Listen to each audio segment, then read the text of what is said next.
Hey everybody, Johnny Turner here from the Buying Tampa Bay podcast. So we've decided to start a brand new series, and we're kind of calling it Nuts and Bolts. So over here at HomeProp, we're a professional property management company operating in Tampa Bay, and we just wanted to talk about a lot of the processes and procedures that we do every single day, and that every investor should know. Even if you're not going to do it yourself, even if you're going to use a third-party management, you should know what you ought to expect from your property manager. Using property managers, you're basically a manager managing managers, right? So you want to know what to expect. You want to know what a good job looks like. So we decided to start a conversation on that. Our very first one today, we were going to talk a little bit about the very famous, very important, it's the bedrock of our business, right? And it's rent collections. So how about we get started? Yeah, that's right. It wouldn't be called rental property if it wasn't all about the rents, right? Yeah. Kind of fundamental. Yeah. If you're not collecting anything, you really don't have an investment. So, today we're going to share with you some of our best practices as far as rent collection goes. And I guess we're going to start at the beginning, right? We got to start, how do you even know what to rent your place for, right? How do you set that rent rate?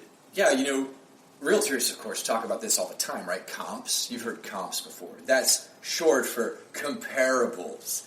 And, there's any number of things that builds, like CMAs, maybe you've heard about that. That's a comparable market assessment, right? It's a way that realtors go in and determine what a house is worth.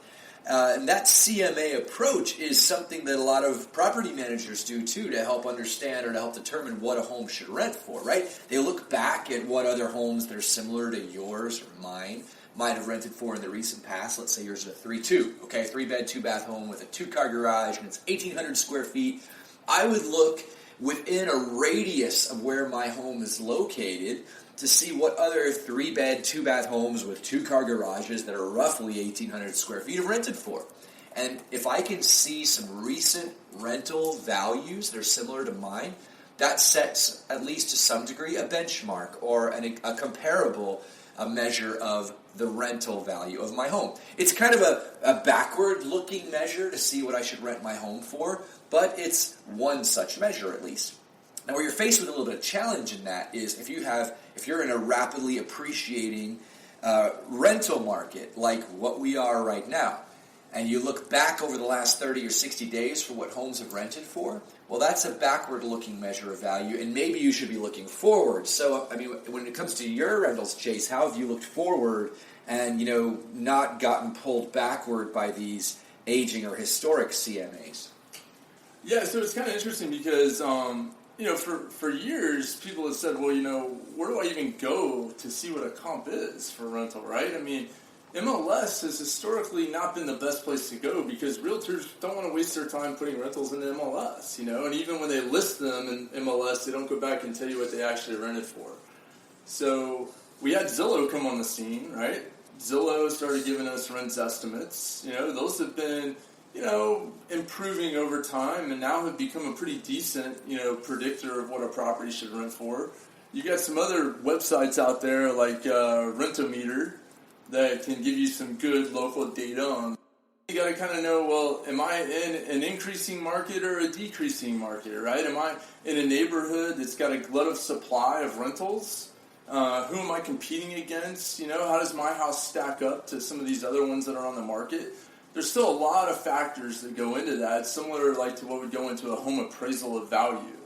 But at the end of the day, personally, I do like the rent estimate. I go there typically first, and I look now and I see, well, okay, does that make sense to me, right?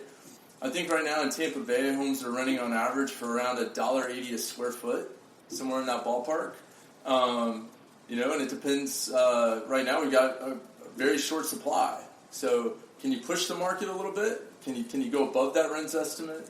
Can you try and be predictive in that way? Sometimes you can, and it's all about that feel of, what's going on in your neighborhood and where do you feel like supply and demand are. I feel like almost we could talk the entire podcast about this. But, it makes me think, it's great that we have Zillow. It's active, it's dynamic. You can see live prices and you can see how long they're on the market. It's an incredible tool, right? But then I think about, the cowboys in the Wild West. So basically, the guys that were operating in the 70s and 80s, how did they do it, right? They didn't have the tools that we have today. What do you think? Yeah, that's right. And it wasn't just 70s and 80s. I mean, go back like 15 years ago, and we didn't have these tools. And, a lot of it was you would drive around neighborhoods and you would see for rent signs written by mom and pop landlords, scrawled in big Sharpies, and they were like 2-1 duplex asking $650 a month. And that was your method of determining what your duplex, which is kind of next door, maybe one street over, should rent for, right? So we always use that comparable market approach, like looking at what things around us might be asking or might be renting for. Or you talk to your local investor and you know a landlord who owns a house next to you and you ask him what he rented his house for and you try to rent yours for somewhere around the same amount. We've kind of always approached it that way. That the technology has brought together this proliferation of information, and now we can look at all of these different data points to determine what we should ask for our home. And it's just a wonderful, robust market data set that we have now.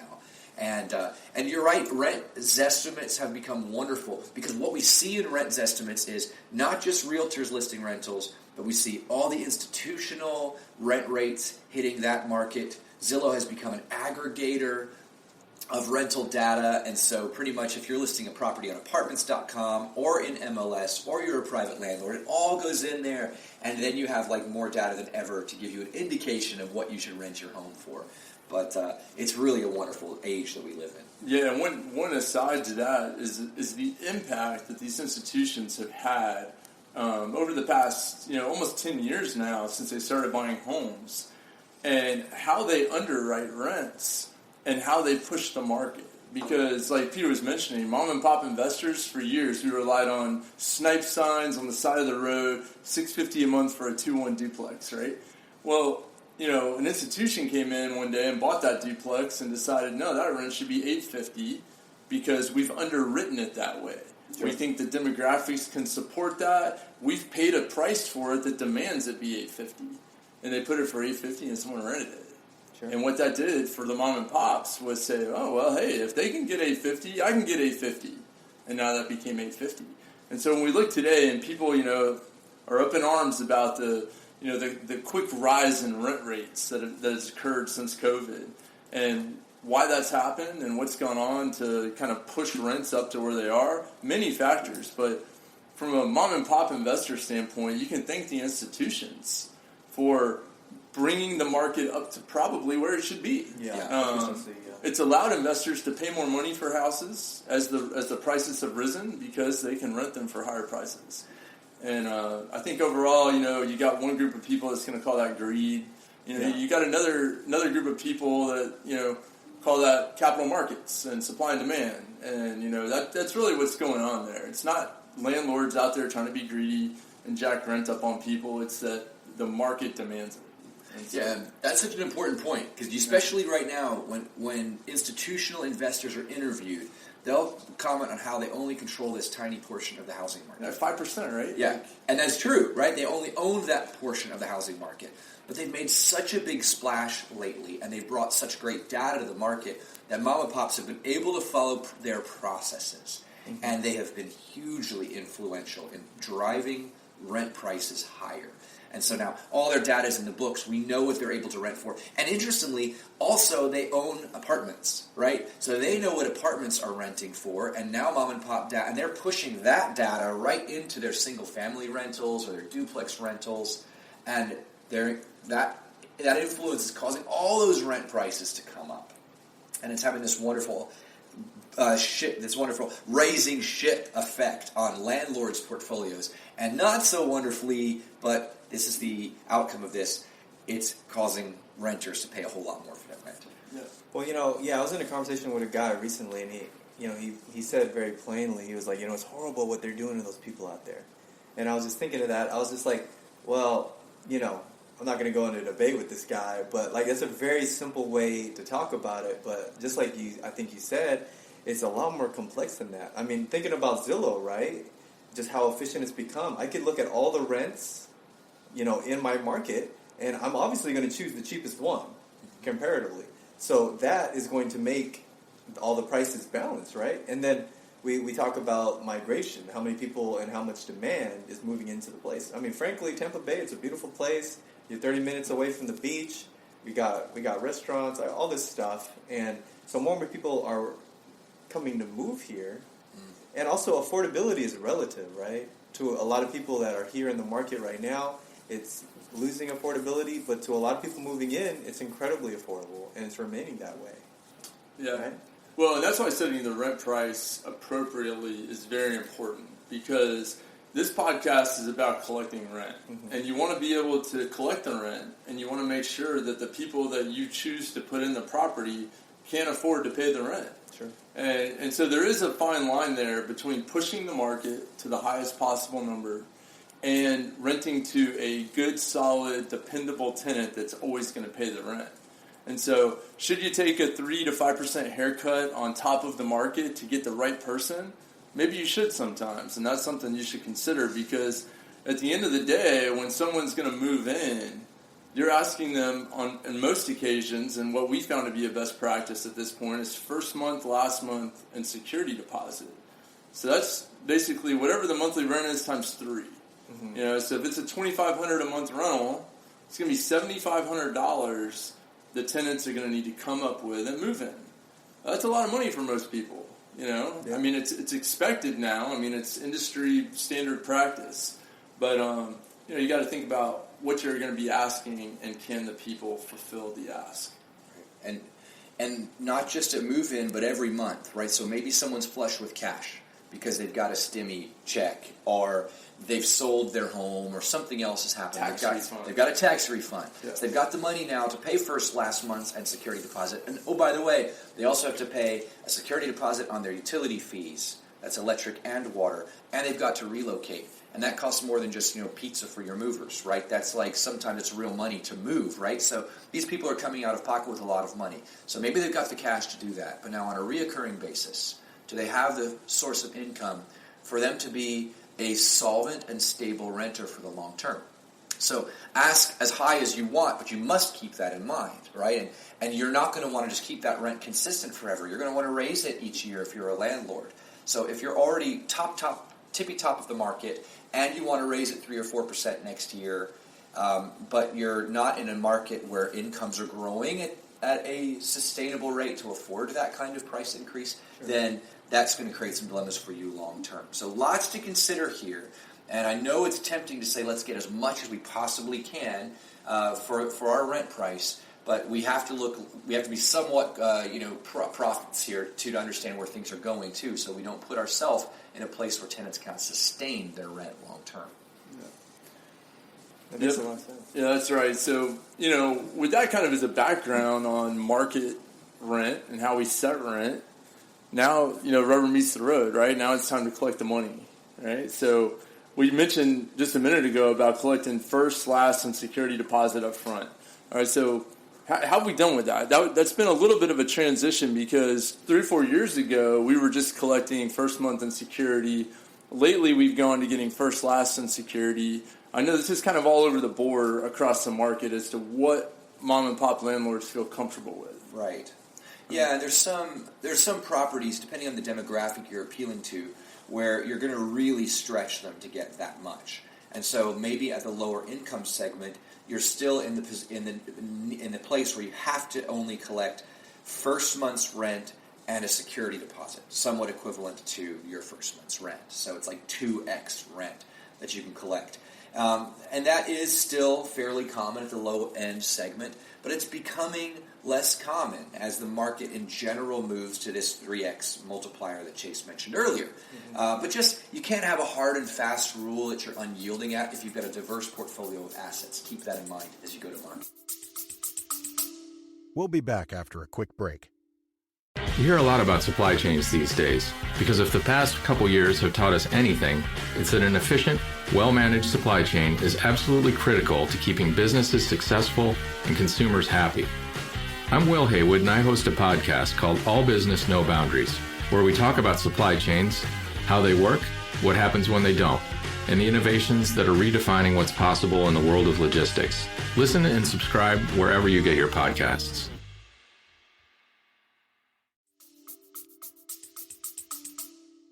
Yeah, so like we normally underwrite, I know this isn't about underwriting, but I think this is a key metric to look at. We normally underwrite our tenants at 2.5 times the monthly rent, right? We want their gross income to be at least 2.5 times the monthly rent. And so when you're asking a 3x rent at move-in, you're asking for 1 month's salary, basically, actually more than what they take home probably at the move-in. And we've talked about that. However, this is the one component where you can mitigate your underwriting. Okay, so like if you've got a tenant that is, got a few blemishes, maybe not the perfect tenant, but you feel good about renting to them, extra deposit, a little bit extra up front can mitigate whatever kind of blemish they have in their underwriting. And so that's your security. That's why we have gone to this practice of collecting first, last, and security, because it's the most secure situation for the owner. And in the market we're in right now, where rent demand is so high and there's so little supply out there, people are finding a way to pay it. Yeah, I mean, and here's the reality of why you want first, last, and security. It is very common for last month rent to be skipped out on at certain demographics. And certainly at some of the lower end products, you're frequently going to have a tenant who is going to be like, I'm moving out in a month. They're going to do the calculus in their mind that they don't have to pay that last month's rent, because by the time the owner actually evicts them, they will be out of the house already. And so they're going to attempt to short pay that last month's rent. So collecting last month's rent is helpful to mitigate that reality. Second of all, if someone does move out early or move out at the end of their lease and there's damages on the property, that security deposit is almost not adequate to cover any single repair item at the home. So carpet replacement, major damages to walls, a landscape that hasn't been well maintained. That security deposit just simply isn't enough. So when you collect 3x, or you have a tenant who you think might be a risk and you collect more than that even, that's enough to cover some of those expenses at move out that the security deposit just isn't going to be adequate to cover. Yeah. Yeah, you want to protect your asset, you want to protect your cash flow stream, and you want to, if you're a manager, you want to protect your client's investment, right? And so one other thing that we've done for years now, this is not always industry standard, but it's something that we were keyed into, 17 years ago when we started this, is that if a tenant moves in halfway through a month, we still collect a full month's rent up front, even though it's a shortened period of time. Yeah. And then we allow them to prorate the second month. That gives us more security with them moving in versus like if you had a tenant moving in on the 20th of the month and the prorated part would only be like a third of the monthly rent. If that's all you collected, now someone's got possession of your property and they've only paid you a pittance of what the monthly rent's going to be. Mm-hmm. So we collect a full month up front and then we would charge them for those 10 days in the second month. And we found that to be a pretty good practice, and just provides a little bit more security to the initial move in and taking possession of the property. Yeah, and although it may not be exactly related to collections, which is kind of the point about this, collecting rents, there's some wisdom in staggering the date if you've got a portfolio with multiple assets, in like changing your move-in dates. Like, don't make all your move-in dates on the first of the month, right? Maybe move some of those move-in dates to the middle of the month or the end of the month. That way, you are avoiding a scenario where you have a bunch of vacancies at the exact same time. And just some basic things like that are a good idea. And secondly, there's a question that you want to ask yourself, is should you always sign up a lease to end at the end of a month? Maybe not. Maybe you've got a scenario where you've got a large college contingent in your town. And if you sign up a lease to end at the end of the month, you might miss the opening day of school, right? You might want kids to be able to move in. You might want that lease to expire in the middle of the month so that unit can be ready for move-ins at the first of the month if there's a complex turnover. So a couple of things that are your flexibility as a landlord. Think strategically for what it's going to look like 12 months from now. Yeah, and I really like that last concept of having the lease end in the middle of the month. I like it for a couple of reasons, and that most of our units don't require significant turnover. Maybe a few little cosmetic touch-ups, maybe a professional clean, something like that. Something you can get done in 3-4 days. And if you can stagger the end date of your lease to be somewhere between the 15th and the 20th on properties that are classically in good shape when the people move out, then you can pre-market for the first and have somebody ready to move in, and you minimize your days of vacancy. Right. So whereas if you had ended it on the 30th of the month and someone needed to move in on the 1st, you give yourself no cushion to be able to get those 2, 3, 4, 5 days of work done. And you're going to be sitting on that property vacant possibly for 4 weeks before the 1st comes of the next month when someone's ready to move in. Sure. So we found that to be a pretty good strategy. Yeah, we're getting really granular here, but hopefully this is helpful to listeners to understand, some of the micro tweaks you can make to your approach to property management that will really maximize your total portfolio returns. It's going to make a huge difference if you can, not have an extra month of vacancy because of how you turn over a property. So yeah, I mean, $1,500 a month in rent, that's $50 a day. Yeah, you're losing for every day that place sits vacant. So right. Yeah, vacancy is expensive. Yeah, I get it. Definitely is. So let's move ahead a little bit then to the process of collecting that first month's rent, that security deposit. We, of course, historically, we would take big wads of cash. I mean, we would take personal checks. We would take money orders that looked like they were drawn on, they were dirty and stained, and it was kind of a free for all when it came to collections, and that was not all that long ago. So now we're in an age where things are significantly more digital. Well, yeah, I mean, cash is king, right? I mean, and the IRS never finds out about it. At least they used to not. Now they're tracking our bank accounts. You can't say that. I know. But, yeah, I mean, recognizing there's probably some old school people out there, been doing this a long time like we have, and, getting a couple hundos under the table is never a bad thing. Nice, hey, man, right? 60,000 new agents. They might have one listening to this podcast. Right. Some are on there. Just kidding. We don't do that. No. But there's so much security and risk nowadays, and risk to the money in your own pocket sometimes that goes into the collection process. And so if you're a manager and you've got agents out in the field managing properties, you don't want them collecting cash. You don't want them collecting personal checks. Personal checks bounce. They bounce a whole lot, actually. You want to minimize the amount of physical collection of monetary objects as you can, because it's safer and it's more efficient and it's more secure. So, that's the goal when you think about this broad-based rent collection, process that you have to undertake, is how can I make it the safest, most efficient, most secure that I can?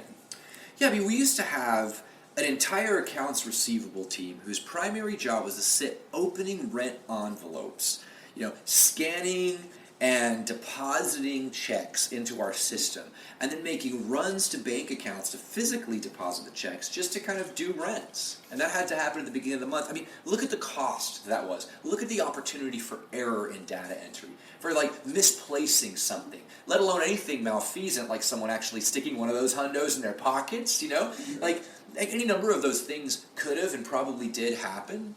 And when you can automate that collection process, almost all of that goes away. And so we've gotten to the point where it is 100% automated for us. Yeah. And I'll describe how that is. Because not only do we have our systems, property management systems, where tenants can enter their bank account information into their tenant portals, and they can set up automatic payments for their rent. But we actively utilize mechanisms such as cash pay, where tenants can take cash money to their local 7-Eleven or Walmart or Western Union, and they can give that cash to those facilities, and then those facilities then apply that cash payment to their rent accounts. Or where we accept in some cases even processes like your Zelle connected to your local bank account. And all of those things make the processing of rent payments absolutely seamless. Our accounting systems recognize that you've made your rent. They show that the rent funds are clearing within our systems. Bounce risk has almost completely gone away. Processing is almost totally gone. Not that bounce risk is non-existent, because these automated processes, especially there was a time where we took credit cards. There was a time where we did other things like that. And of course, there was a volume of problems associated with that. But some of our risk, much of our risk is gone because of the automation of the collection process. Yeah, as you were talking about that, I remember those accounts receivable teams that we had, and I remember we got to the point where we were collecting and processing so many money orders from a local outfit called M. Scott, that we went to, and I'm talking like hundreds and hundreds every month, that we went to AmScott and we said, look, all of our tenants are coming to you, giving you cash, getting a money order, having to bring a money order to our office, then we've got to have people that process that thing. Can we just have them pay rent directly to you? They can already pay their utility bills here. Can they pay their rent here too? And you just send us a report with an ACH and charge us $1.50 for it. And they said yes. It was the first time that had been done with AmScott in Tampa Bay. Like, you're welcome. We created that process, And for those of you that are out there taking advantage of it today, but it was a tremendous efficiency that we put into the system, not only for us but for the tenant. The tenant didn't have to get that money order to us anymore. They have to fill it out. You got to write your name and your address on it. They didn't have to do that anymore. We provided an inventory list to AmScott, and they knew when the people came in what property they were paying rent for. We got one nice ACH with an Excel report. 5 minutes, it's in the system. It was great. And that's kind of what we do today with rent money, because the foundation of any good rent collection process is your software. That is key. You've got to have a software that is set up with these integrations so that you can utilize things like rent money. You can take, card payments. You can take ACH payments. You can take all sorts of electronic funds without having to do double entry. And so that's how our system is set up. And we use PropertyWare. We haven't really done any promotional stuff like that for third-party vendors, but we love PropertyWare. We've been on PropertyWare for 17 years now. Wow. And we haven't changed because it continues to adapt and integrate with, things like third-party payment integration that makes our life a whole lot easier. Yeah. Yeah, not entirely risk-free, right? We've talked about some of the fact that some risks still exist. So let's talk about what that risk is so that landlords can be prepared for it, right? Let's talk about credit card risk is a big one, first of all. It may seem very attractive to take credit cards for rent payments, right? The tenant or you have got to absorb a credit card processing fee, but you get your money right away, and it seems like it's totally risk-free. Is it? Well, it seems like it should be, right? I mean, they do sign the paper or make the agreement, that they're going to pay this bill and everything else when they swipe the card or enter the info, but chargebacks are real. Mm-hmm. We get chargebacks a lot for application fees, when we don't accept a tenant. They want their money back. We've had chargebacks on rent. If someone's paying $2,000 or $3,000, on their credit card for rent, just beware that, 3, 4, 5 days, even up to, I think some are 30 days, they will allow a customer to go back and dispute a charge. And when they do, they immediately take the money from you. Right. And you have to then defend your charge on that card, which seems like that should be easy to do, right? You provide a lease, you provide, the agreement, the ledger, the fact that it was due. But I'll tell you from experience, it's harder than you think to get that money back. Yeah, nightmare scenario, right? We had a renter who was paying their rent for a 6-month period of time using a credit card that he had authorized use of from his girlfriend, right? But then that relationship goes south. Sure. And that girlfriend pulls up her charge statement and disputes 4 months of rent charges. Says she didn't authorize it, she wasn't on the lease, that owner was out of that money. There was no way for us to demonstrate that the owner or our company had the authority to take those charges from that renter, and that wasn't outright fraud. And because it was determined to be fraud, at least in the sight of the credit card company, that girlfriend had not authorized the use of that card to the boyfriend for rent, all that money went back to that tenant. So you've got to be careful for things like that. Taking credit cards is not ironclad. And nor is accepting auto payments from bank accounts, right? I mean, those look like they're processing, they look like they come right into you, but what happens to those from time to time? Yeah, same type thing. I mean, people can always dispute things that are being debited from their bank account. And it does happen. Now, what can you do to try and prevent some of this stuff? Well, there's really nothing you can do to prevent all of it, because anybody at any time can do it. But I think in the example that Peter just gave about the credit card situation, where you had an actual legal tenant on the lease using a payment device that was in someone else's name. Don't do that. Don't allow it. Now, can you always police that and know what's going on? No. But if you see it happening, stop it, because it is more than likely going to become a problem. If they're not a listed lessee on the lease, or a guarantor that you have backup information for, I would not accept money from them. It's just part of the deal. And it's because there is this risk that you can lose money that you've already spent in some cases. If you're a manager out there, beware, because this can happen over an extended period of time, and maybe you thought you collected the money and you've already sent that money to the owner. Now you've got a collection problem with your owner and the tenant, because you got to get money back from both of them, right? So just be aware that kind of stuff can happen. Not to scare you away from it, ACH payments are still probably the most reliable, most secure, and most efficient way to collect your rent, is with an ACH payment. And if you've had your tenant fill out, maybe you have an addendum to your lease or some clause in your lease that talks about your authority to debit their account, that's a good thing to have on file. Some kind of clause like that, or something in your lease that stipulates how you're going to collect that rent. In our case, our PropertyWare software engages the tenant in a third-party agreement to collect the funds on our behalf. So our software collects the funds from the tenant through a third-party processor, and then the money is then transferred to us. So we have agreements with our software company. They have agreements with their processor. Their processor has agreements with a bank, and the bank has a client who is the tenant. So there's a lot of layers in there, but it's still the most efficient way to collect your money.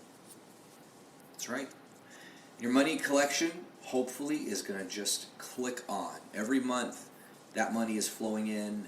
Every month, if your software integrates with this, it is notated with your collection. You're going to have wonderful records, and everything is going to look golden until it doesn't, right? Yeah. Because sometimes it doesn't. And one word about credit cards, because people may think, well, hey, let's take credit cards. I mean, the tenant's going to pay the fee anyway, right? We're going to charge them a convenience fee or a flat fee or whatever to pay with a credit card. And the tenants want to do it sometimes because, like, our software charges a flat $50. They may get more than $50 in cash back rewards from their credit card, paying $3,000 or $4,000 a month in rent every month, right? So they want to do that. We've decided against it, because we've had enough issues with chargebacks from credit cards that we've determined ACH is a much more secure, much more reliable way to go. You may decide different. There's no problem with taking credit cards for rent, perfectly allowed, no legal issue there at all. Just beware that it's a lot easier for them to dispute a charge on a credit card than it is for them to do through an ACH process. So. Good one. Yeah, great reminder. Yeah.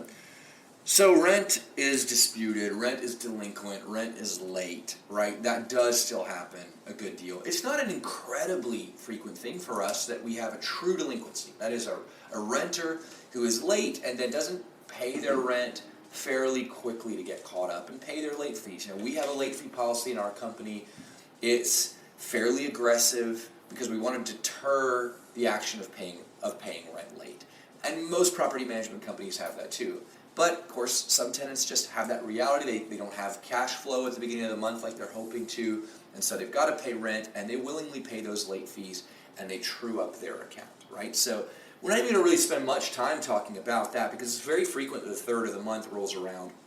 I should say the fifth of the month rolls around, and the tenant's rent is late, but that within a couple of days, everything's cleared up. That's a very common practice. The practice that is, of course, concerning is when the late period expires and you've made contact with the renter and it's crickets, it's silence. They don't talk to you. There's no promise to pay soon, and you're in a real delinquent situation. So, happens a small amount of time, but what's our standard process for that these days? Yeah, so the way our leases are written, right, rent's due on the 1st. Always best to have rent due on the 1st, right? We build in a grace period in our lease so that rent is not technically late until after the 5th day of the month. So on the 6th, rent is late, okay? If we don't have the rent collected by then, and we don't have any correspondence or a payment plan in place from the tenant, we serve a 3-day notice here in Florida. That is the statutory process for that. It's a pretty well-defined form that you can find on, from your eviction attorney that you use or on other legal websites. You can possibly find that form, or I'm sure your property manager would have it if you're using one. And we have to post that notice on the door, hand deliver it, or mail it to the tenant. Right now, electronic copies are not accepted by the court. So email would be awesome, but it's not an official service, as recognized by the court. So hand delivered, posted on the door, or mailed to the tenant. And it basically states they've got 3 days. It's called the pay or quit, right? 3 days to pay or quit. And quit means get out, right? No one ever leaves after 3 days, by the way. Sure. But that's the initial beginning of the official eviction process if you decide to continue and go down that path with the court. So you got to have that 3-day notice. And the tenant has 3 days, right? So let's say you serve that notice on a Monday. So that 3-day counter starts on the Tuesday. So Tuesday is day 1, Wednesday is day 2, Thursday is day 3, right? They have until the end of the day on Thursday to pay or get out. And so on Friday morning, let's say that tenant has still not paid. Well, that's when your options become a little bit more negotiatory, a little more aggressive as a property manager. But it is your choice on how to handle that process, right? So reaching out to the renter at that point and trying to make contact with them, determine what on earth is going on and what can be done to get them to pay what is owed is just a very good first point of negotiation. You don't want to go nuclear right away and immediately bring in the process servers or the attorneys and commence that eviction process in most cases. In most cases, you really, really want to work very hard to make contact, even at that point once the notice has expired, because it's expensive to evict, and these days it takes some real time. I mean, we're talking about at least 45 days in most cases to get a person fully evicted from a house by following that eviction process. So it's not quick, nor is it free to do that. And if you can resolve it through good negotiation with that renter, you save money, maybe you save the tenant, and you give yourself a whole lot less headache. So attempt strongly to make contact with that renter through the entirety of that 3-day notice process, and maybe even for a day or two after. Yeah, and as a property manager, a lot of times we've got to explain this to our owners and say, look, here's your options. We can go down the path where we spend $500-$600, get an attorney involved, and go through this court process. Or we can work for, another 7 or 8 days and try and get a good payment plan in place for this tenant and see if they follow the payment plan. And usually that's a really good way to go, is to try and, maybe the rent's $2,000 a month and you got 4 weeks in the month, and so they're like, hey, look, I can give you, $1,000 now, and then in 2 weeks I'll give you another $1,000. Or I'll give you $500 a week, and we'll get this done. And as long as they stick to that plan, usually that will pan out. But know that the longer that drags out, the next rent due date is coming up quickly. And so once a tenant gets too far behind, that's when you've got to consider, will they ever be able to get caught up? And is now the time to cut the cord and move on to this legal process? But it's kind of a tap dance. It's not one size fits all necessarily. It can be. There are a lot of managers, some apartments out there are very rigid about this. I mean, they have no grace whatsoever. They're going to file an eviction on you on that 4th day after the notice expires, and that's the end of the story. But we found over our, decade and a half working this business that there are some tenants you can save, and people do have financial issues sometimes. It's not expected, and if you can work with them in the long run, it's better for you and the owner. Yeah, I think it's very important to remember that as you near the end, I would say even the last third of the month, and the renter has not paid their rent for that month yet, the chances of them getting current on that month's rent and paying next month's rent just plummets. So if you can't get a serious inroad into what is owed within the first half of the month, then low chances of getting that tenant back into a performing classification again. Otherwise, The reality is maybe you're going to get some money, but they're always going to be a little bit behind. Between late fees and what's owed for this month and next, you're always going to have a delinquent balance on your account.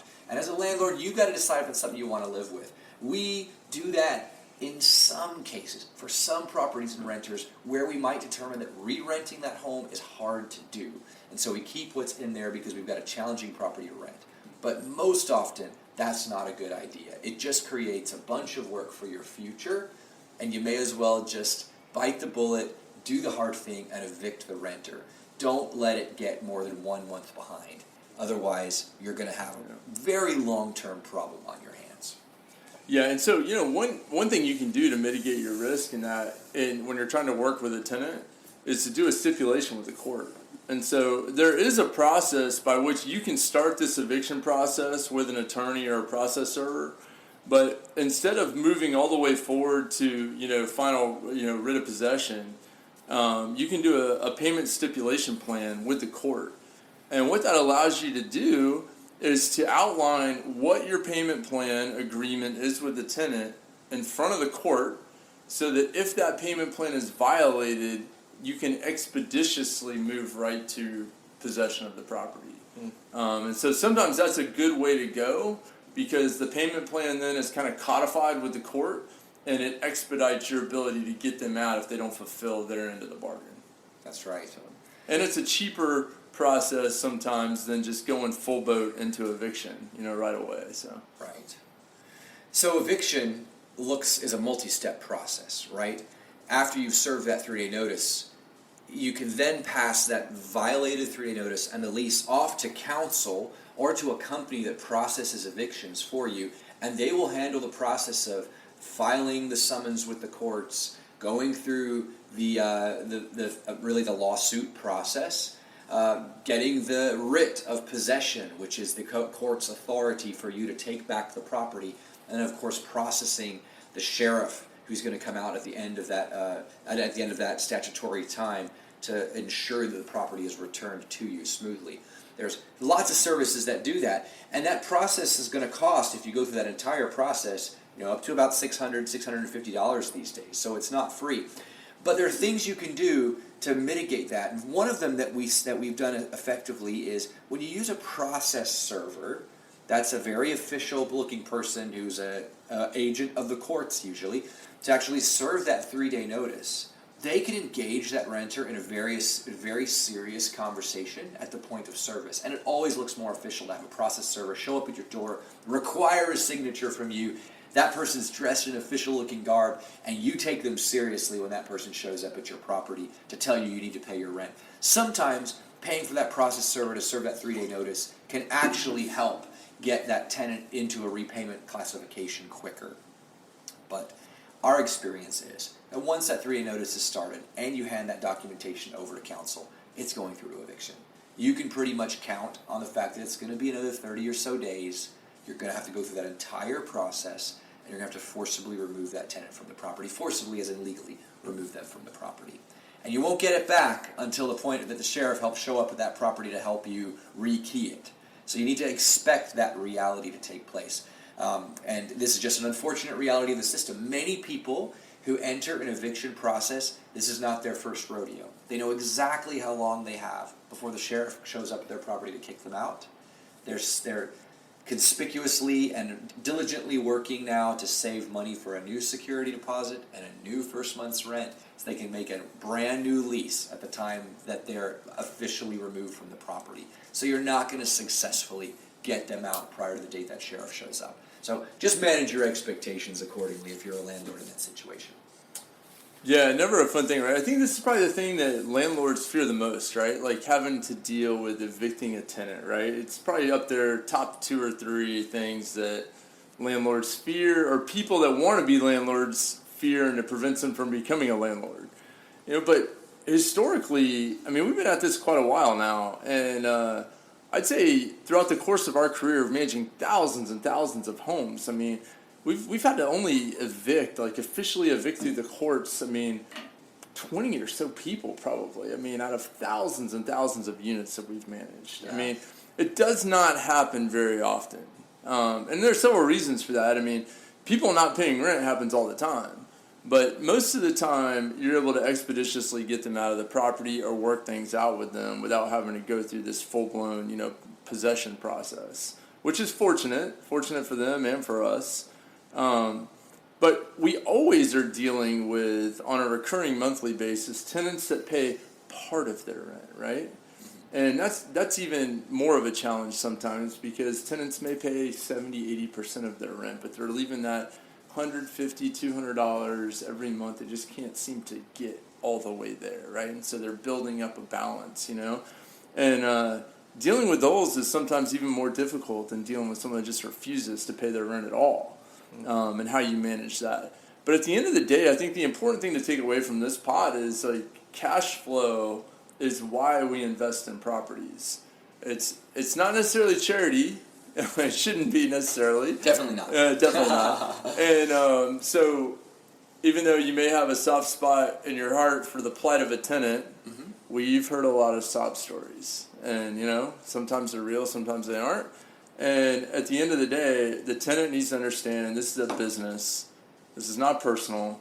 And you've got a job to do as the manager or the owner, and the job is maximize cash flow. And if they're not doing their part by fulfilling the lease, something's got to happen. That's right.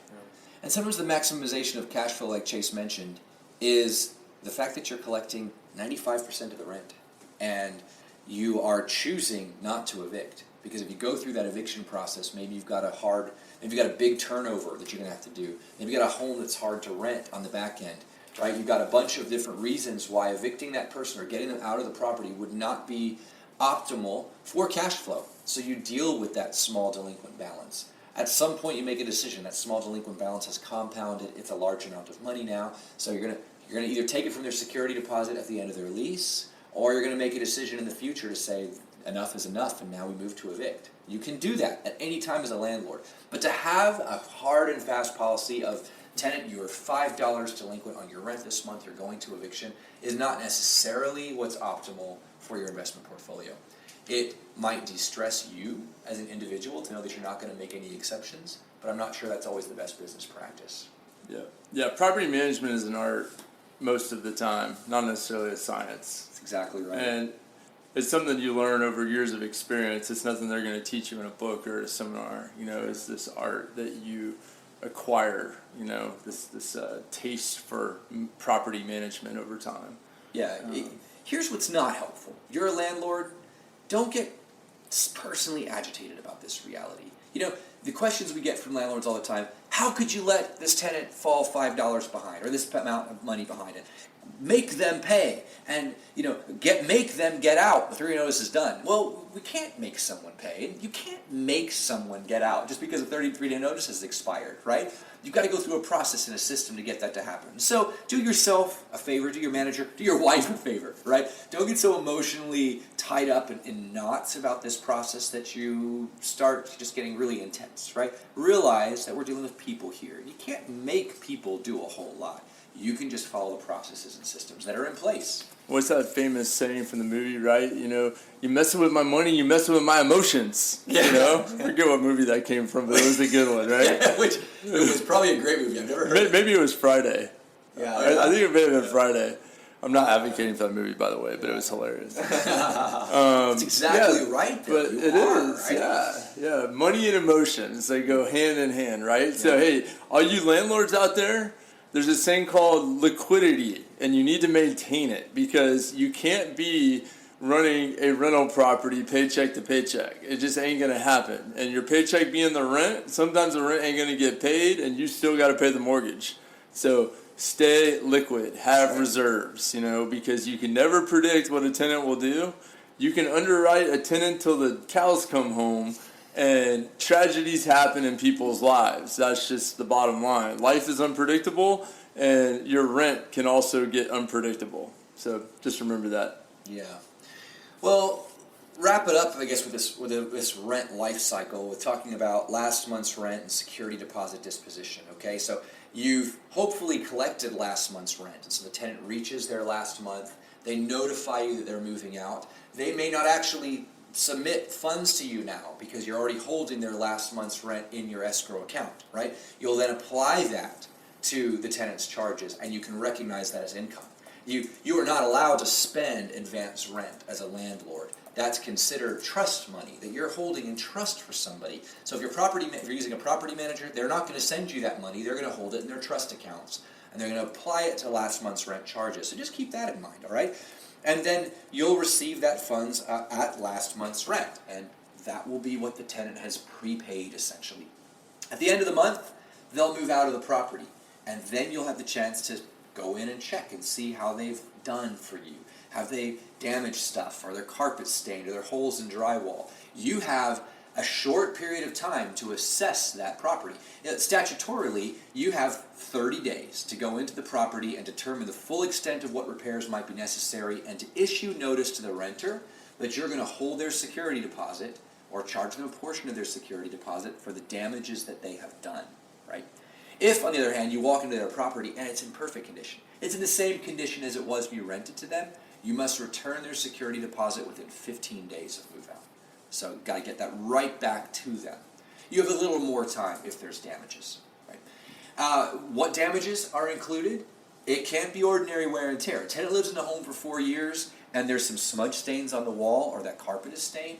You can't hold security deposit back for that. You might want to, but I guarantee you, no matter how clean you are, you're getting your carpet dirty over 4 years. You're smudging your wall up over 4 years. In fact, there are agreed upon standards for how long a paint job should last. And if your tenant's lived in a property, for example, for more than 3 years, you can't assess them damage to their security deposit if you have to repaint.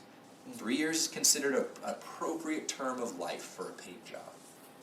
Yeah, and these things get litigious, so a lot of times, when in doubt, we err on the side of refund because we know from experience that these tenants will file a complaint. There's attorneys lined up down the street waiting to take on landlords and property management companies. And so if you're talking about charging your tenant $100 for some smudges on the wall versus just giving it back to them knowing you got to paint anyway, just refund the money. It's a lot easier on everyone. And I'm not talking about egregious stuff, but when there's something that is marginal in question that could be interpreted as wear and tear, just realize that 9 times out of 10 you're going to lose that fight, and you just need to go ahead and not charge the tenant for that stuff. It's wear and tear. Yeah, that's exactly what it is. And your lease governs wear and tear. It says that you're not going to assess them for that. So don't try to challenge that interpretation. It really is going to fall on the side of a renter, generally speaking. Yeah.